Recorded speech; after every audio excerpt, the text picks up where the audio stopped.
welcome you to the auspicious celebration of Srila Prabhupada's Disappearance Festival. In Srila Prabhupada's last days, which I will speak about, there was a discussion about when to open the Juhu temple. And one of the dates that seemed like a good choice was his Guru Maharaja's disappearance day. And in the discussion,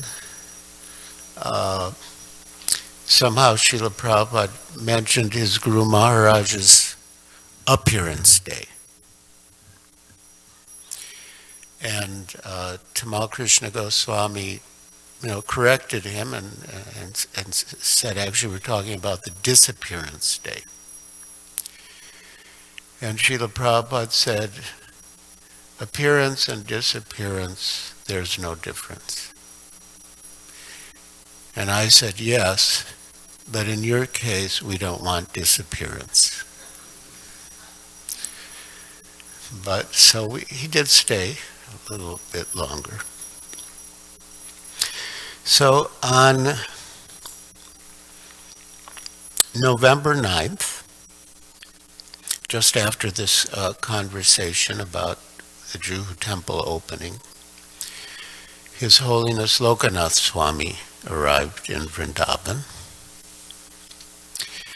and told Srila Prabhupada about his traveling with his bullock cart and visiting different holy places. And he mentioned that the weather was still pleasant, even in North India, where Vrindavan is. And the next day, Srila Prabhupada told the devotees, the leaders, that he wanted to be relieved of all responsibility and just travel by bullock cart to different holy places.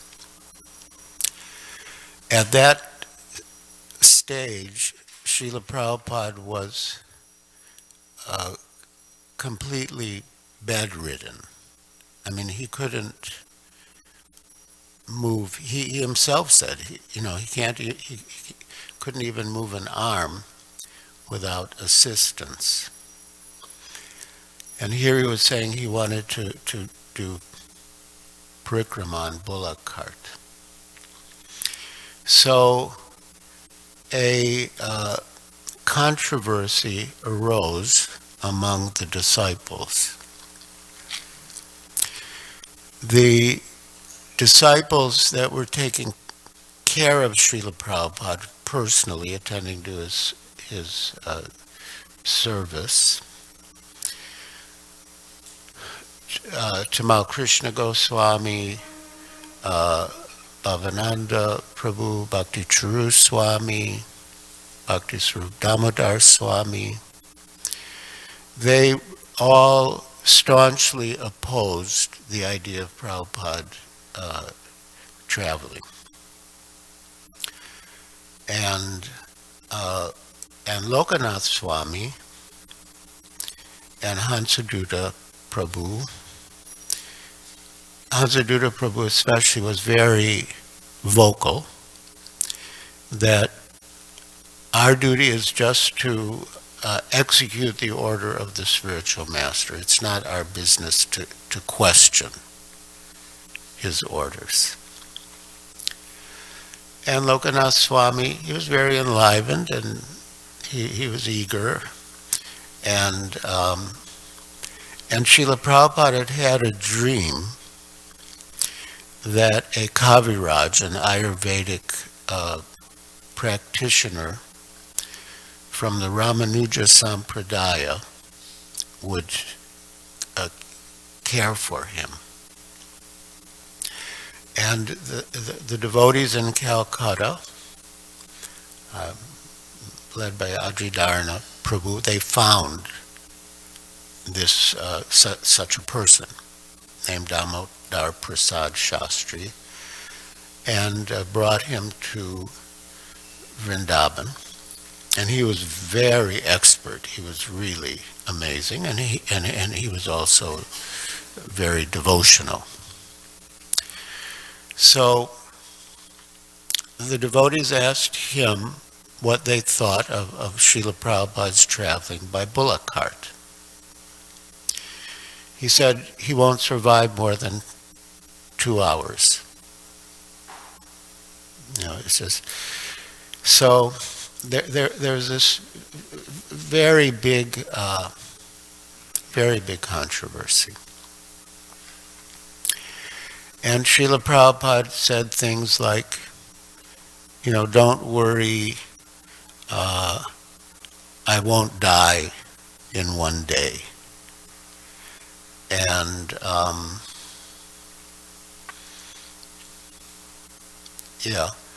I think I will be cured. He said, I think I will be cured. But even that was taken in different ways. The people on the one side, like Hansaduta Prabhu, they thought, he'll be cured. He says he'll be cured, so we have to accept it. He'll be cured. The devotees on the other side took it, yes, he'll be cured, but what does that mean? It means he's going to leave his body and get a spiritual body. That's how he'll be cured. So, like this, the discussions were going on.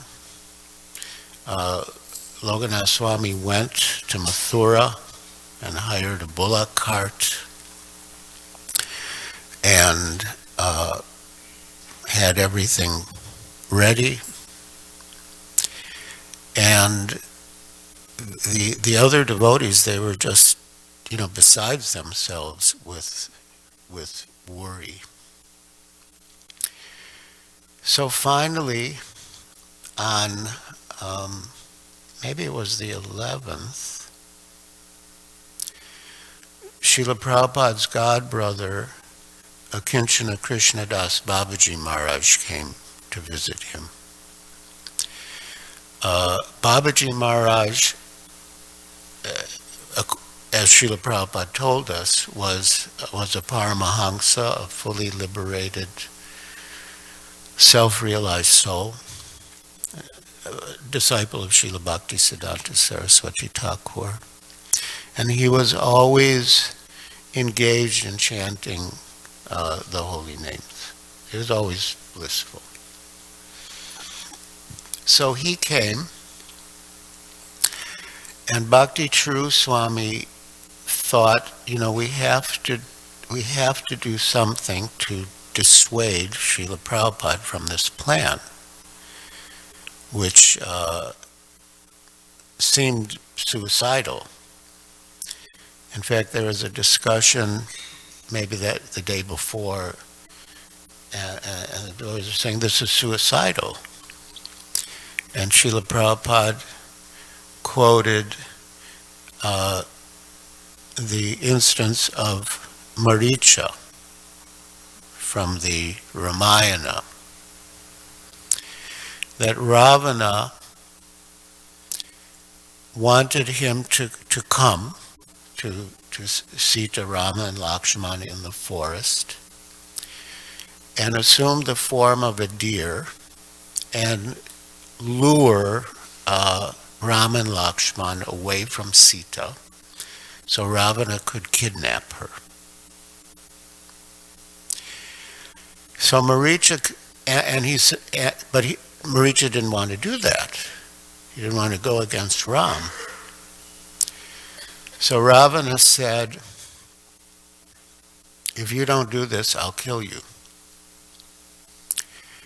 And Maricha considered, well, either I'll be killed by the demon Ravana or I'll be killed by the personality of Godhead Rama. So I'd rather be killed by Rama. And so he went. So Srila Prabhupada said, and the devotees were saying this is suicidal, he was saying, yeah, he quoted Maricha, and he said, either I'll be killed by Ravana or I'll be killed by Ram. So better to be killed by Ram. So he was saying that lying in bed, he was like always complaining, you could say, about lying in bed and not doing anything. So that was like being killed by Ravana, just to lie in bed and go on the bullock cart. That would be like being killed by Rama. So that was what Prabhupada said. So this controversy was going on, and then a Kinchana Krishnadas Babaji Maharaj came. And Srila Prabhupada said that he should be offered prasad, naturally. And Prabhupada wanted him to take right there in his room. But Bhakti True Swami wanted to speak with Babaji Maharaj to get him to convince Prabhupada not to go on parikrama. So he arranged for the prasad to be served in the next room, and then he spoke with Babaji Maharaj. And meanwhile, Prabhupada had spoken to Babaji Maharaj about the parikrama and invited him to come with him, and Babaji Maharaj said yes, he would come. But then Bhakti True Swami explained the real situation.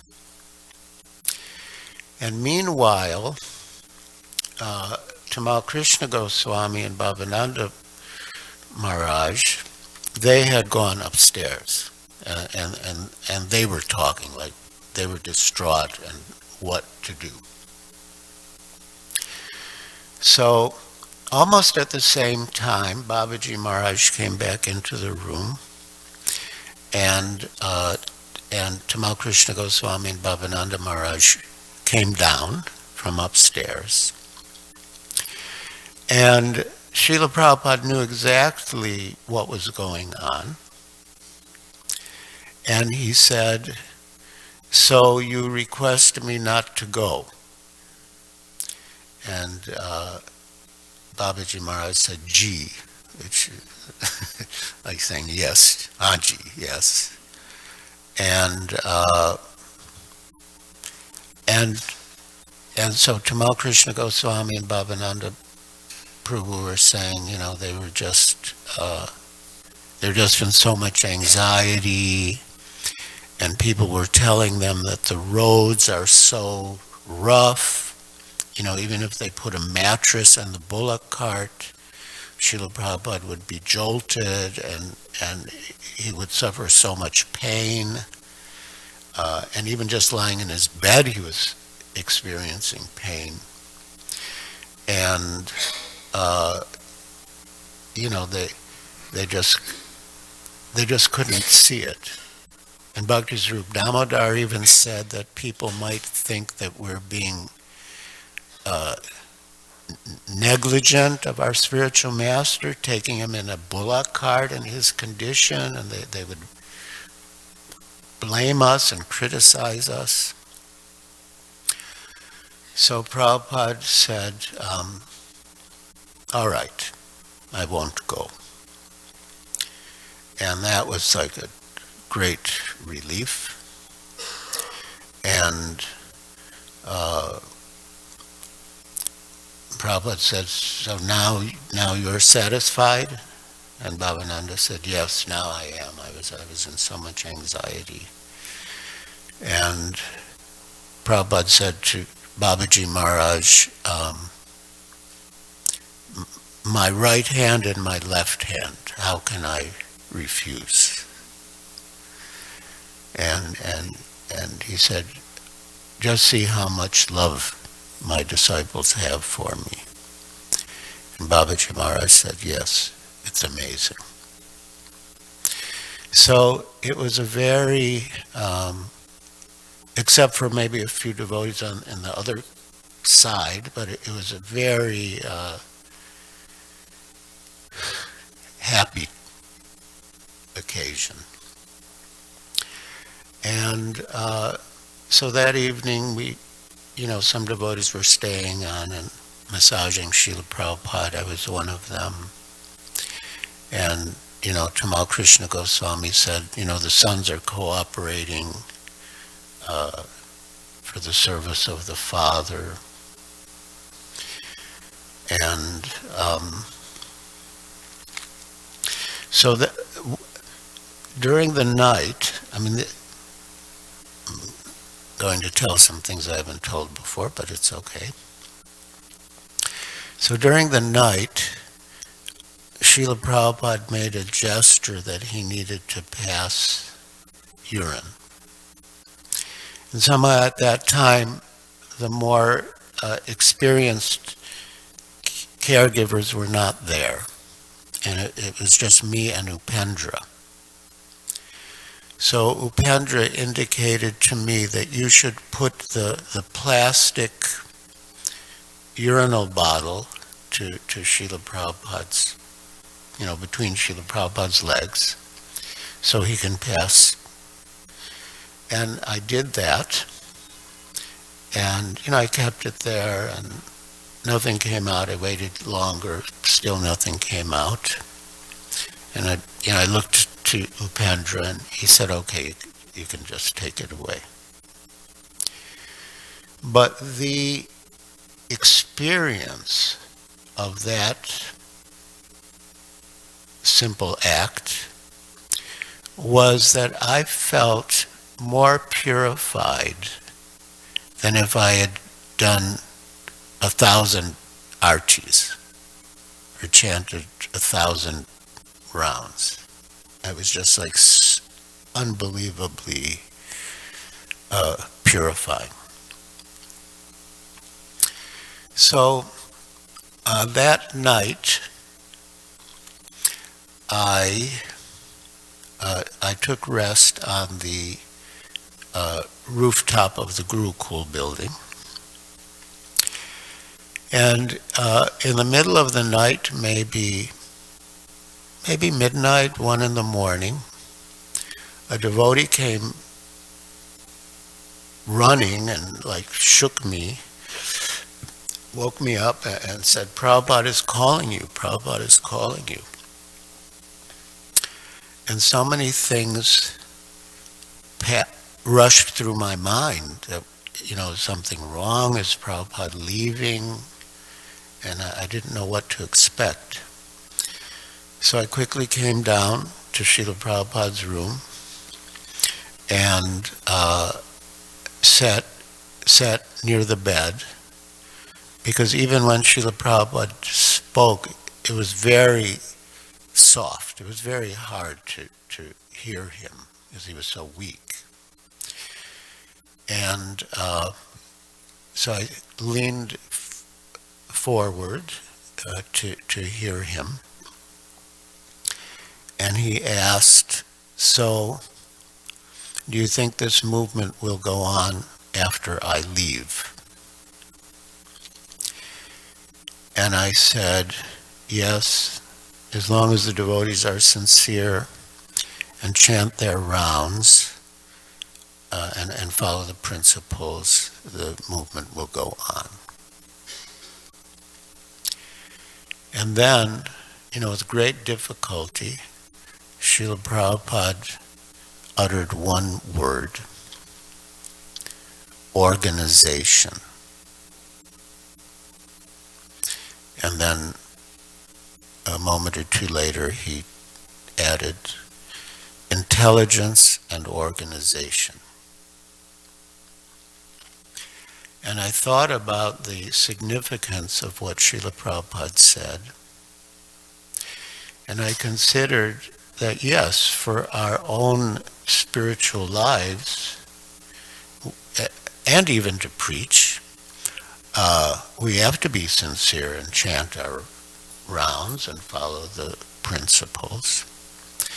But beyond that, to spread Krishna consciousness, we have to be organized, and intelligent and organized. And that was also service to Srila Prabhupada and Sri Chaitanya Mahaprabhu. So,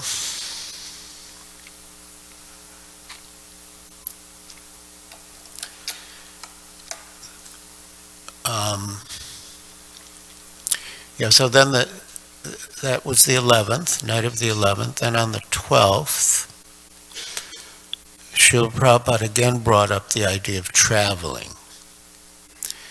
And, but, you know, it was not physically possible. Oh, yes, this is important. The day before, when Srila Prabhupada said to Babaji Maharaj, my right hand and my left hand, how can I refuse? So Tamal Krishna Goswami said, well, yes, and we also cannot refuse you. You know, we will take you on parikrama to Govardhan. This is Govardhan puja time.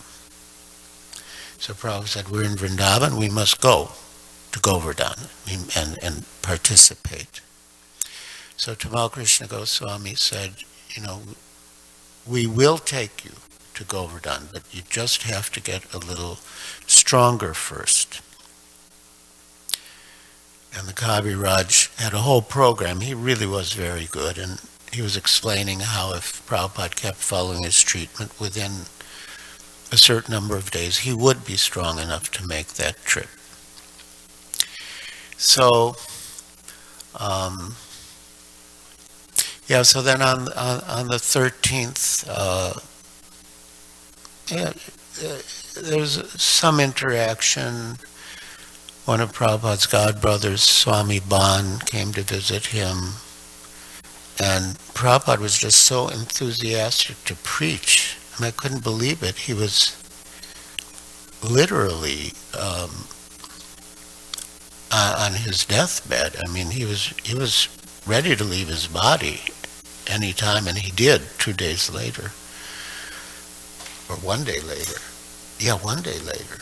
But he was showing, or having the disciples show Ban Maharaj pictures of the preaching activities around the world, and just up to the end, he was just so enthusiastic to preach.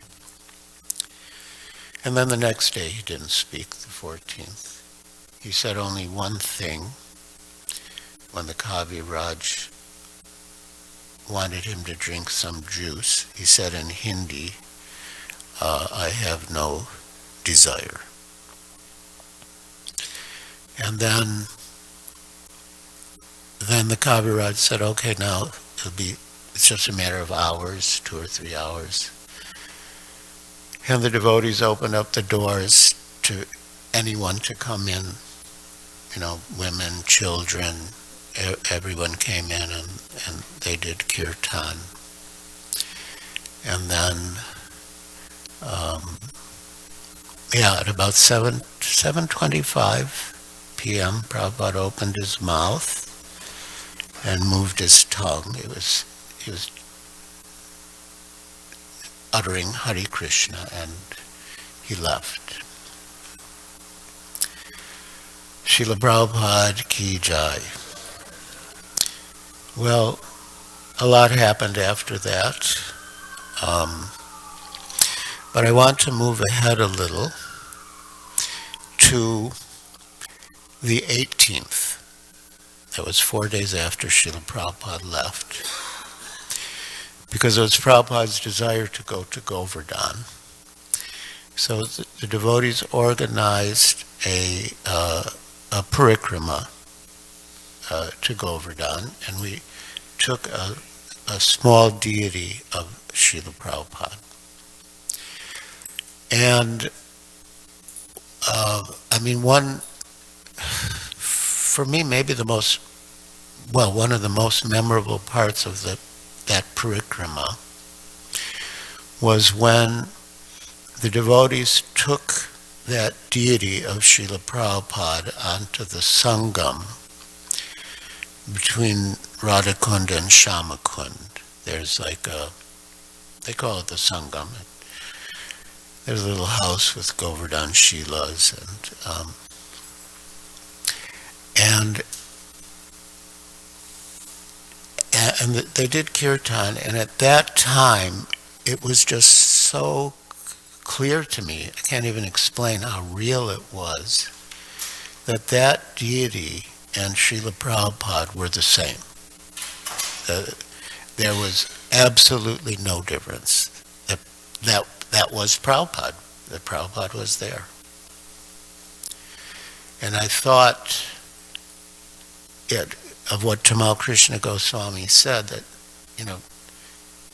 we will take you to Govardhan, and even said, Krishna will make our words come true. And then another little thing, little or big, whatever. So we went to Kusum Sarovara, and it's very nice lake, little lake, and very nice architecture, and so devotees were, they're jumping in the water and frolicking and swimming, and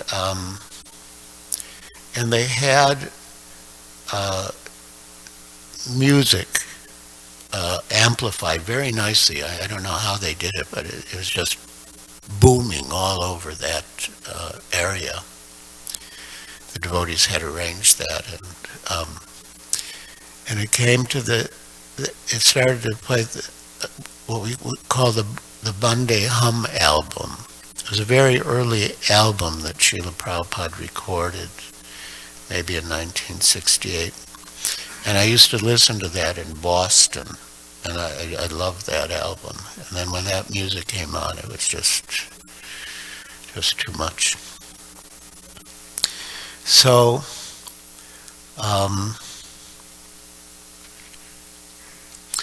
then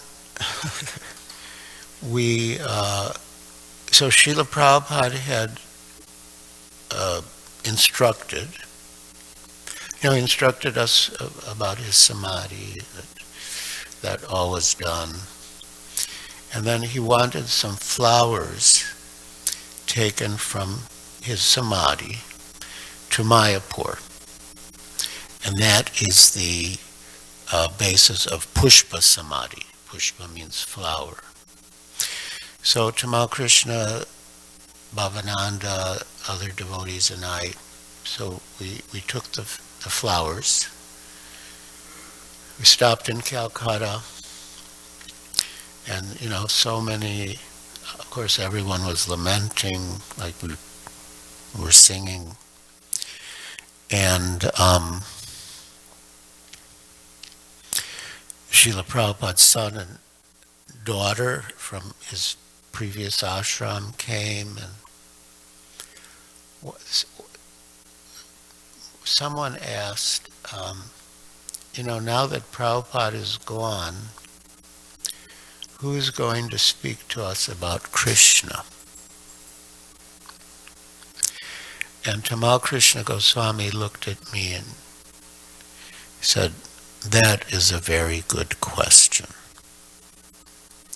I mean, we would speak, but it wasn't the same as Prabhupada speaking. I mean, he was really speaking about Krishna. Then we went to Mayapur, we did the Pushpa Samadhi ceremony, and then we came to Juhu for the opening of the temple. So this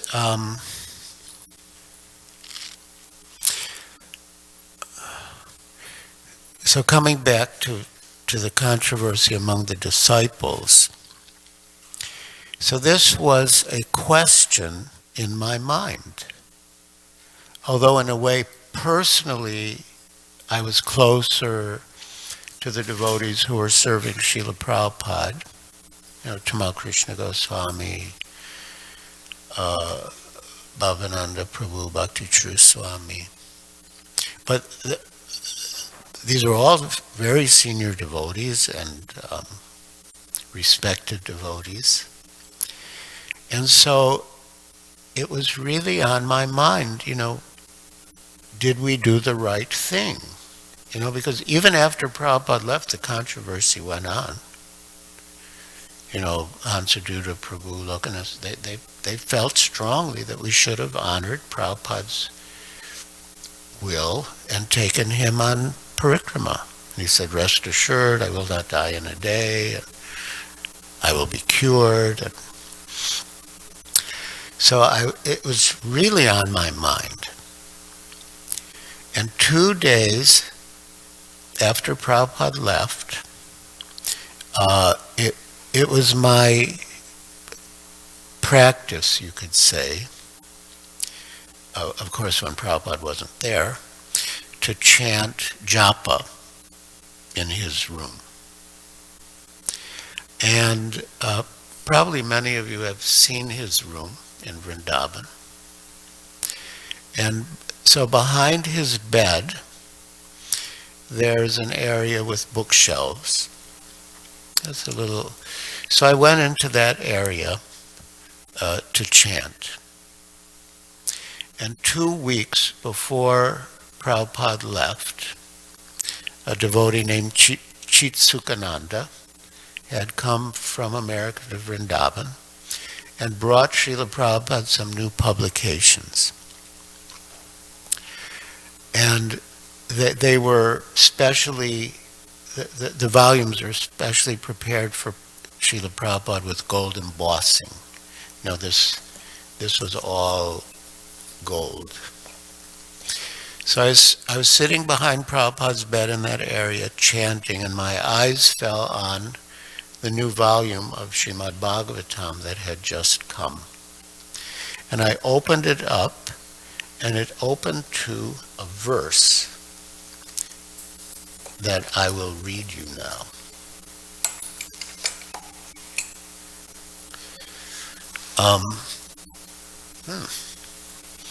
What a coincidence. Well, we can chant it. We have a few minutes. Om Namo Bhagavate Vasudevaya.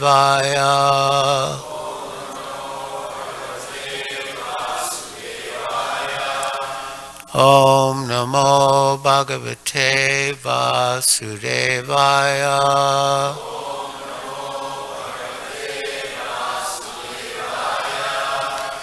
Om Namo Bhagavate Vasudevaya.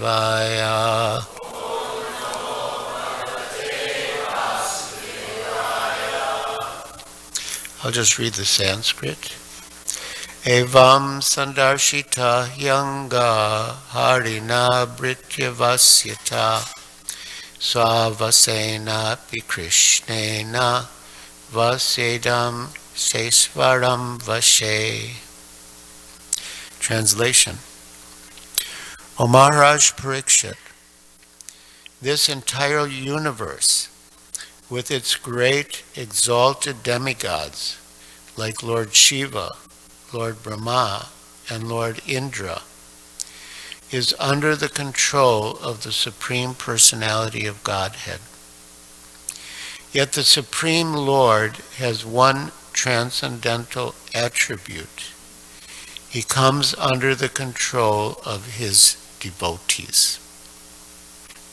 This was now exhibited by Krishna in this pastime.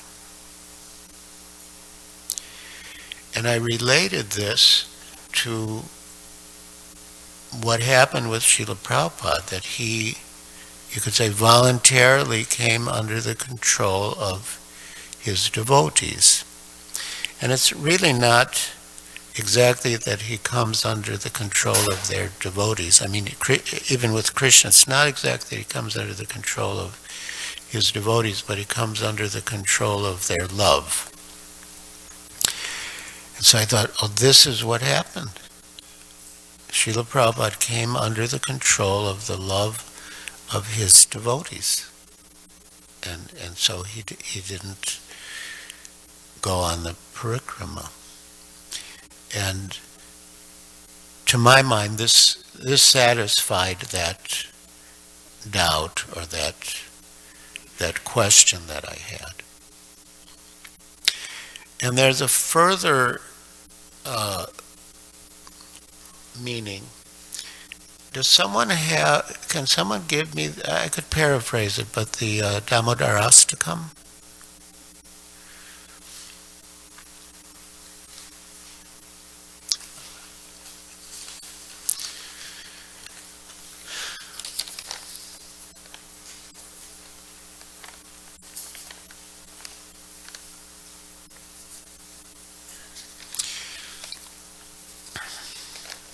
We had a little different translation back then, but this will be all right.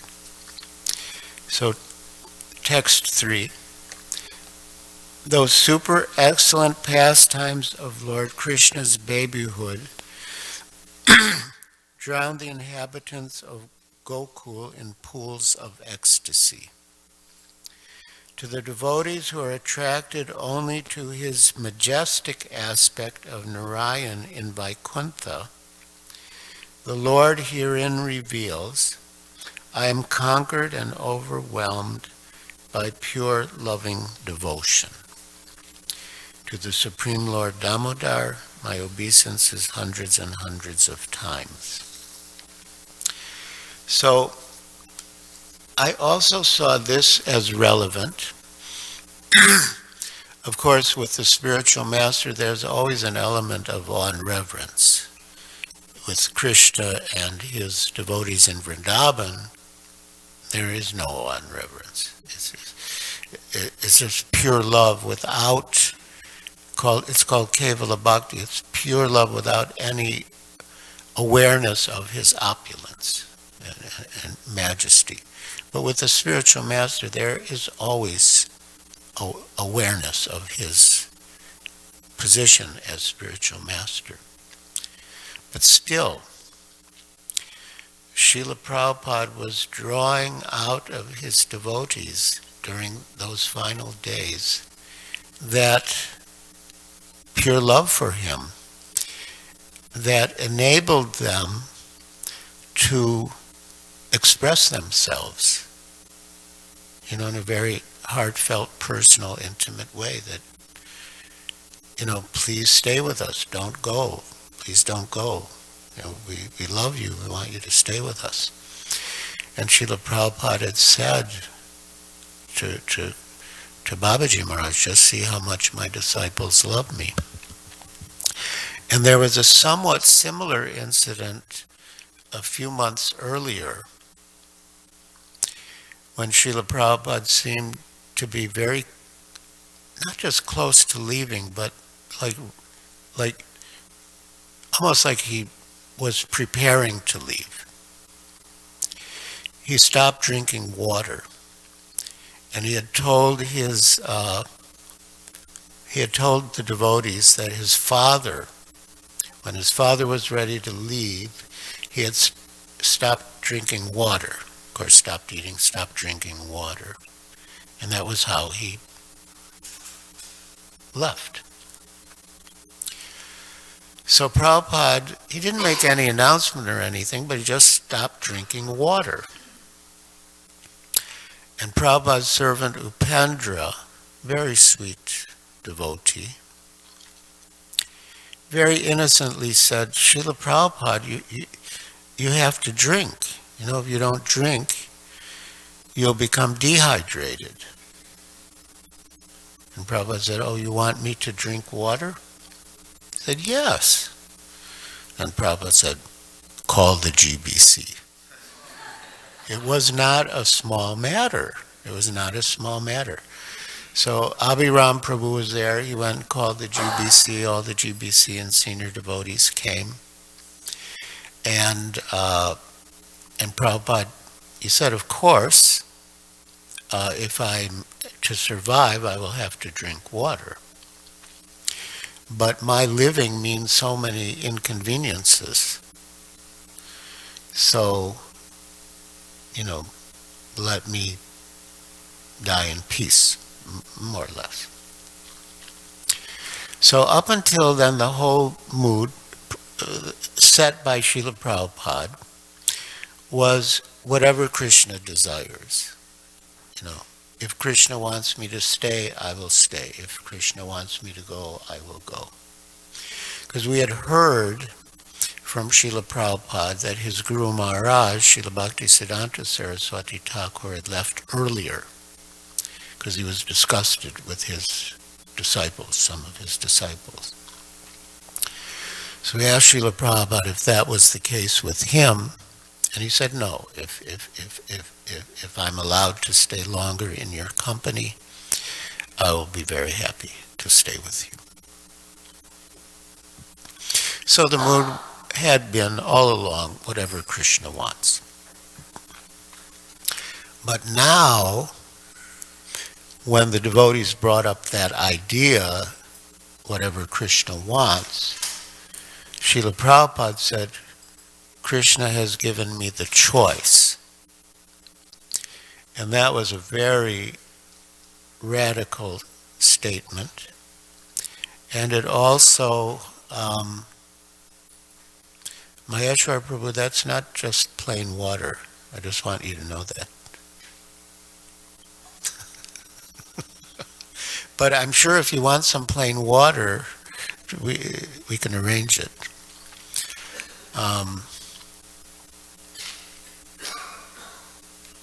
So Srila Prabhupada said, Krishna has given me the choice. And that was very shocking statement to us. So Prabhupada said, so you discuss amongst yourselves and tell me. So all the devotees left Prabhupada's room and met in the ante-room in the house in Vrindavan. And Kirtanananda Swami was very lucid. And he said, if Krishna has given Prabhupada the choice, and if Prabhupada is giving us the choice, then we should ask him to stay. And everyone agreed, yes. If he's giving us, the choice, we should ask him to stay. And then some devotees said, but not all the GBC are here. And Brahmananda, great Brahmananda, said, come on, what GBC is going to say they want Prabhupada to go? So the group went back into Prabhupada's room, and Prabhupada said, so you have discussed? Yes. And actually, Kirtanananda was chosen to be the spokesperson. He was the senior most. But he started weeping. He couldn't speak. And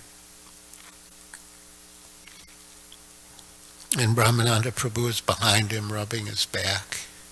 And then Kirtanananda said,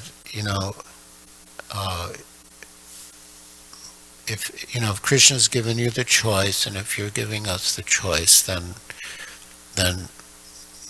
don't leave. And Prabhupada said, is this the decision of all of you? He said, yes, we've all discussed and we all have agreed that we want you to stay. And then Prabhupada, almost with a yawning like, all right. Like Sadhguru Maharaj said, it was like the most matter-of-fact decision of life or death ever. All right. And then he drank.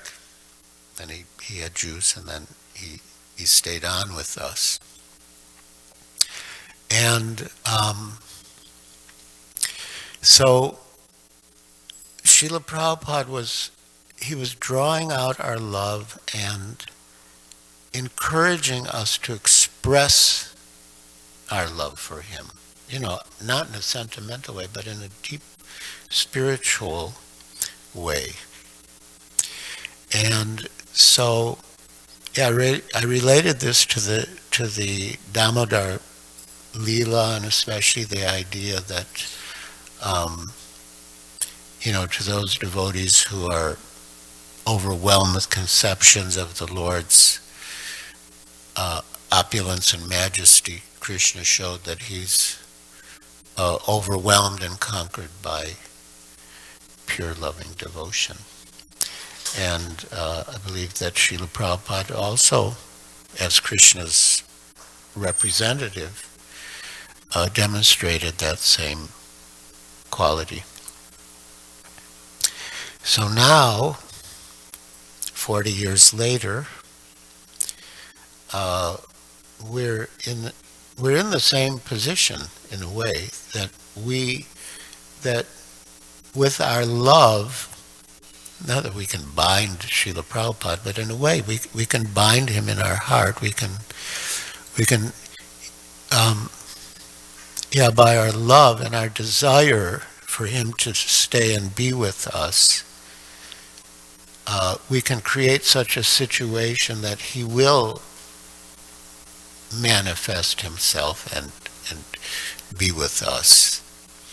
And although in a way it's not exactly the same, because once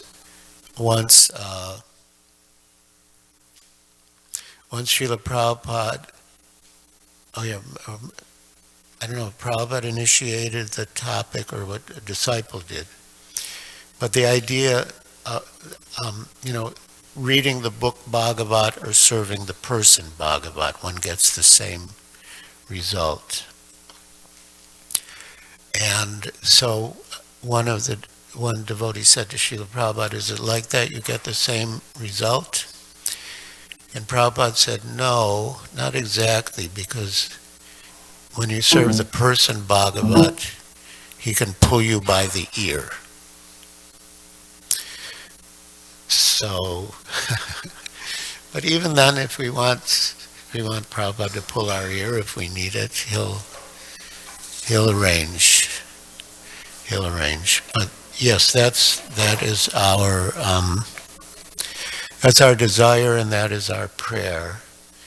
That by our mood of service and surrender and desire for Prabhupada to be present with us, he will be. He is, and he will manifest his presence to us. Hare Krishna. So we have a few minutes if anyone wants to ask or add. Yes, Bhargava Prabhu. Oh wait, who raised over there?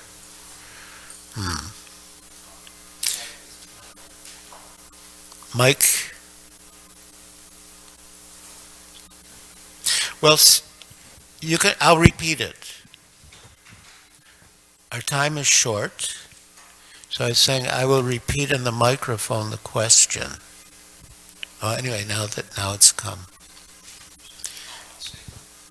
Oh, I didn't understand. First of all, thank you for your service to Prabhupada at that time. It would have broken my heart to be there. I was in Brazil. For me, he was my generalissimo, my Napoleon, and it would have just destroyed me. So thank you for that personal service to Prabhupada. But it was just an insight. Prabhupada wanted to go to Govardhan. Yes. And it just occurred to me, years ago I was in Vrindavan, and I was hanging with Ugrasena, an Australian devotee.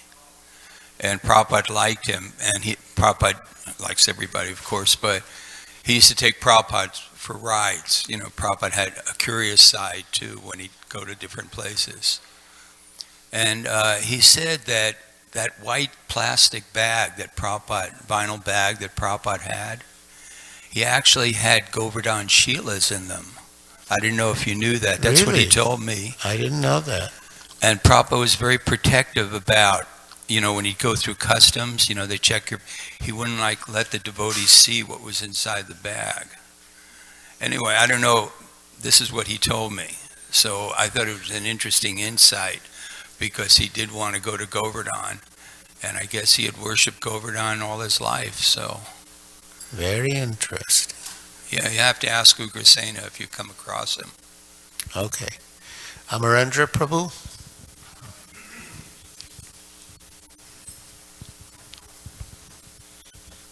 After Prabhupada promised the GBC and everybody that he wasn't going to leave, what did you all do later on when it became imminent? Did anybody remind him? Prabhupada, you promised to stay. Why are you leaving? What happened at that stage?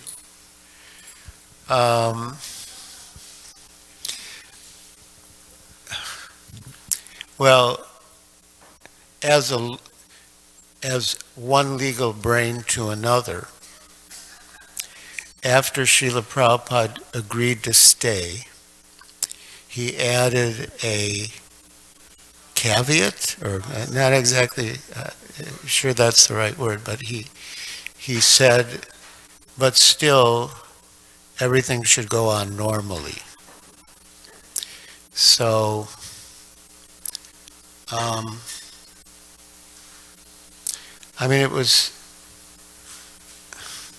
no one said that.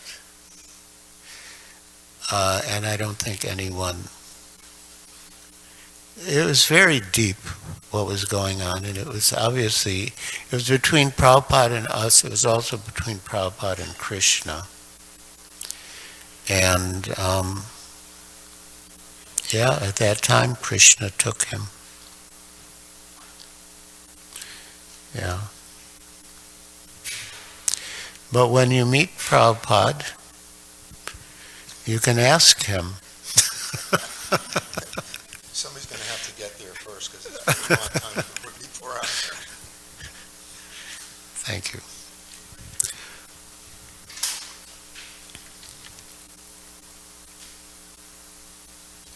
And it's such a basic truth, but I'm thinking of Srila Prabhupada's own dedication to Srimad Bhagavatam, to his spiritual master, Srila Bhaktisiddhanta Saraswati Thakur. He lives forever by his divine instructions, and the follower lives with him. So that is,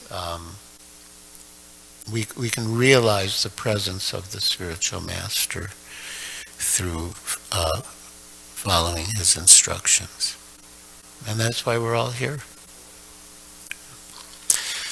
Srila Prabhupada ki jai. Gaur Bhakta Vrinda ki jai. Gaur Premanandi Hari Bol. So reminder, Prabhus, now we're going to be having an Abhishek of Srila Prabhupada's lotus feet.